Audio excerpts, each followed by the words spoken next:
মুছব্বিৰ আলীক আটক কৰা হৈছে কিয়নো মুছব্বিৰ আলীয়ে হোজাই ভূঞা প্ৰতিষ্ঠিত সংখ্যালঘুসকলক এজন তথাকথিত সংখ্যালঘু নেতাই ভয় ভাবুকি দিছিলে আৰু তাৰ প্ৰতিবাদ কৰিছিলে মুছব্বিৰ আলীয়ে।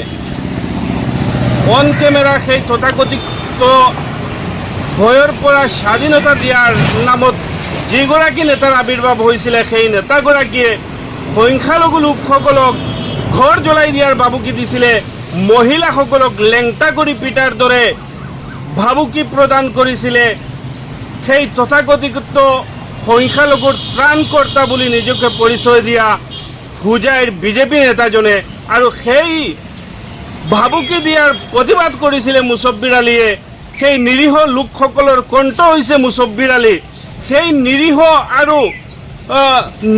আৰু নিৰ্যাতিত লোকসকলৰ হৈ মুছব্বিৰ আলী প্ৰতিবাদ কৰিছিলে আৰু সেই প্ৰতিবাদ কৰাৰ কাৰণে আজি মুছব্বিৰ আলীক ডবকা থানাত আটক কৰা হৈছে। ই বৰ দুৰ্ভাগ্যজনক কথা।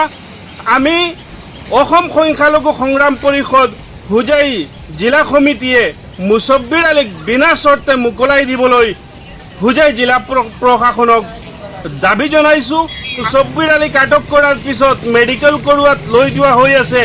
তেনে সময়তে সাংবাদিকসকলে মুছব্বিৰ আলীক কিছুমান প্ৰশ্ন কৰিছিলে। কিদৰে বিজেপিৰ এজন নেতাই মুছব্বিৰক যিধৰণে হাৰাশাস্তি কৰাৰ চেষ্টা কৰিছে সাংবাদিকে প্ৰশ্ন কৰাৰ সময়ত, ই বৰ দুৰ্ভাগ্যজনক কথা। থানাৰ চৌহদত এজন সংখ্যালঘু সংগ্ৰাম পৰিষদৰ নেতাক অকল মাত্ৰ প্ৰতিবাদ কৰাৰ কাৰণে যিদৰে হিমাদ্ৰী নামৰ এজন বিজেপি নেতাই হেয় প্ৰতিপন্ন কৰাৰ চেষ্টা কৰিছে, ই বৰ লজ্জাজনক ঘটনা। অনাগত দিনত যদি এনেধৰণে দ্বিতীয়বাৰ কাণ্ড কৰাৰ চেষ্টা কৰে তথাকথিত এই বিজেপি নেতাজনে, তেনেহ'লে অসম সংখ্যালঘু সংগ্ৰাম পৰিষদ বহি নাথাকে। আমি গণতান্ত্ৰিকভাৱে তেওঁৰ বিৰুদ্ধে তীব্ৰ আন্দোলন কৰিবলৈ বাধ্য।